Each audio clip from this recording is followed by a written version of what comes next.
باز هم شما را خوش آمدید میگم به برنامه مسائل قربانی. برادر محترم، سوالی که ما در آغاز برنامه از شما میکنم این است که شروط حیوانی که قربانی میشود چی؟ نحمده و نصلي على رسوله الكريم وعلى آله وصحبه اجمعین. جزاك الله خیرا. شروط اساسی، شروط مهمی که در خود قربانی علما ذکر کرده اونا 4 شرطه. اول اینه که همه حیوانی که قربانی میکنه انسان یه از جمله بهیمة الانعام باشه، یعنی از جمله انمی 4 حیوانی که شریعت ار ذکر کرده از جمله همین باشه که اونا شتر، گاو، گوسفند و بز می باشه. بغیر از این حیوانات به دیگه حیوانات مثل آهو و غیره جواز نداره. دومی شرط که است یه حیوانی که انسان قربانی میکنه ای به همون عمری که شریعت تعیین کرده به همون عمر رسیده باشه. سوم اینه که خالی از عیبهای باشه که شریعت منع کرده و عیبها در همون قربانی باشه، خالی از عیبها باشه. و چهارمی که او کسی که قربانی میکنه مالک همون قربانی باشه، یا ایتا کسی باشه کسی برای اجازه داده باشه که نمی مال از منه تو مثلا قربانی بود، چون که از مالی که مثلا غصب شده یا از مالی که دزدی شده از این مال جواز نداره قربانی، چون که الله تعالی پاکه و بغیر از پاک دیگه چیزی قبول نمیکنه. جزاک الله خیر برادر محترم. شما در لابلای سخنتان درباره شروط قربانی چند نکته را اشاره کرده. اول نکته ای که باید حیوانی که قربانی می شود با عمری که شریعت تعیین کرده با عمر برسه. حالا عمری که شریعت برای حیوانی که قربانی می شود تعیین کرده چند است؟ بله، شریعت اسلام برای حیوان قربانی عمر تعیین کرده و دلیل حدیثی است که امام مسلم رحمه الله از جابر رضی الله عنه روایت میکنه که رسول الله صلی الله علیه و سلم فرمودن لا تذبحوا الا مسنة، یعنی شما ذبح نکنید مگر مسنه را ذبح کنید، الا ان یعصر علیکم، مگر که به سر شما سختی میآید، فتذبحوا جذعة من الضأن، پس شما ذبح بکنید یک بره از گوسفند که هستند. در همین جا علما میفرمایند که نبی علیه السلام مسنه را ذکر کرده. مسنه که هست از شتر اینه که از 5 سال کمتر نباشه، از گاو اینه که از 2 سال کمتر نباشه، از بز اینه که از 1 سال کمتر نباشه عمری از گوسفند اینه که 1 سال باشه که خیلی خوبه، خود 6 ماه جواز داره، 6 ماه در ازو جواز داره. بله این همین عمری بود که شریعت تعیین کرده در قربان. نکته دیگر رو که در شروط قربانی ذکر کرده ای بود که قربانی خالی از عیوب باشد. کدام عیوب است که سبب مانع شدن قربانی میگردد؟ بله، شریعت اسلام بعض از عیبهای ذکر کرده که وقتی در یک حیوان وجود داشته باشه و حیوان قربانی از جواز نداره.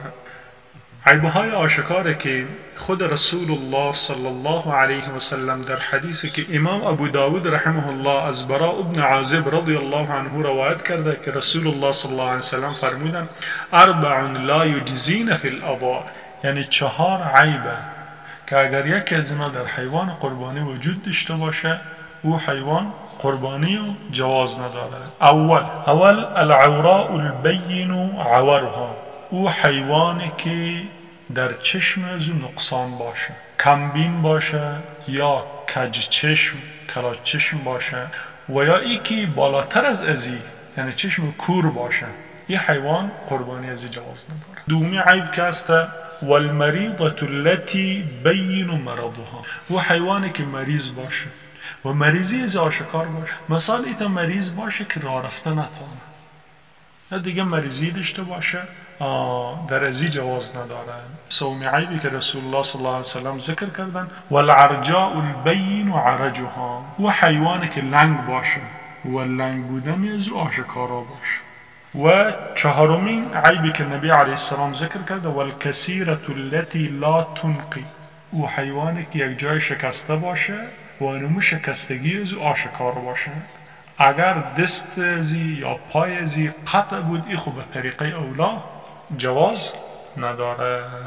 لیکن بعض از عیبها هست که مکروه اما جواز داره در ازو.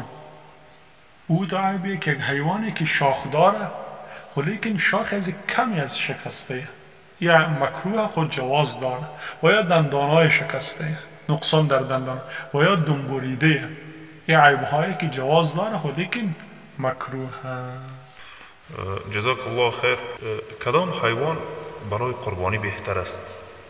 بله، مستحب و بهتر در قربانی اینه که همو حیوان انتخاب بشه که گوشت از او زیاده و از نگاه خلقت کامل باشه و شکل ظاهری از هم زیبا باشه و جمهور فقها بر اینن که بهترین حیوانی که انسان قربانی میکنه بهترین حیوان اول شتره، بعدا گاو، بعد از ازی که است گوسفند و آخری هم که است بز. ولی که امام مالک رحمه الله برخلاف جمهور این میگه که بهترین حیوان که ذبح میکنه انسان قربانی میکنه او گوسفنده، سپس گاو، سپس شتره، به خاطر ازی که گوشتی گوسفند از همه بهترتر. و فقها رحمه الله ایران گفتن که قربانی کردن حیوان نر بهتر از حیوان مادمی. جزاک الله خیر. قربانی را باید در چه وقت مسلمان ها بکنن؟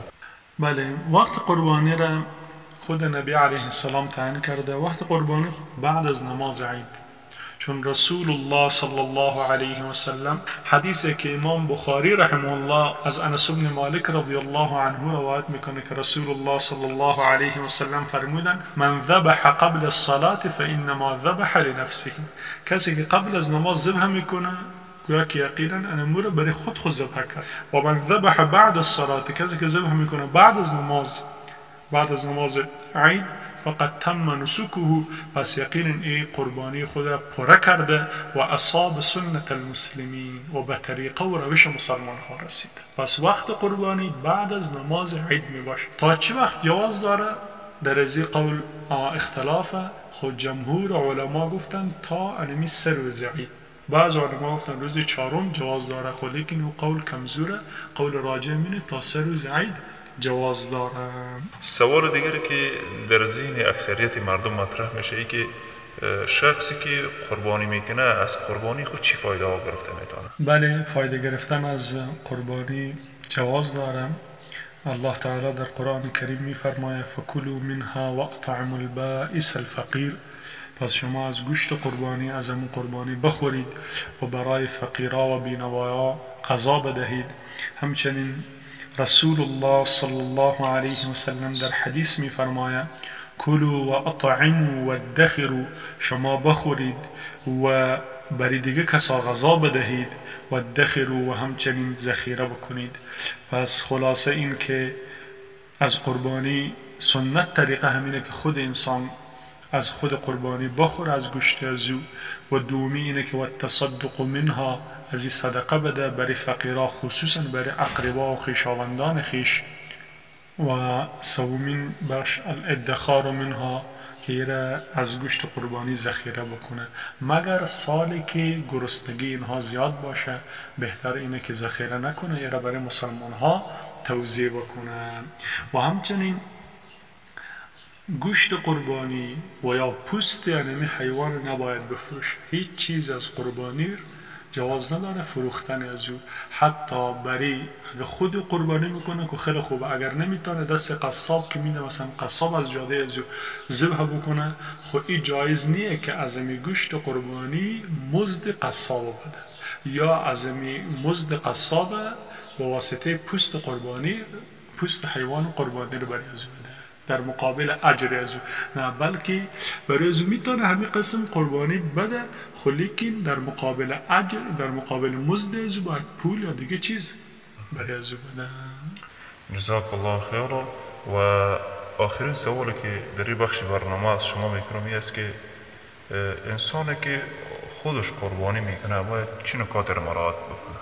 کسی که قربانی میکنه برای او لازم و ضروری اینه که در همین 10 روز ذوالحجه، یعنی از اول ماه ذوالحجه تا روز همین عید قربان که هسته، باید موها و نخونای خیشه نگیره، چون حدیثی است که امام مسلم از سلمه رضی الله عنها روایت میکنه که رسول الله صلی الله علیه و سلم فرمودن اذا رأیتم هلال ذی الحجه، زمانی که شما دیدید هلال ماه ذی الحجه را، و اراد احدکم ان یضحی، و اراده داشت که یکی از شما قربانی بکنه، فلیمسک عن شعره و اظفاره، پس خود نگه داره از اینکه از موی خیش و یا از نخونهای خیش بگیره.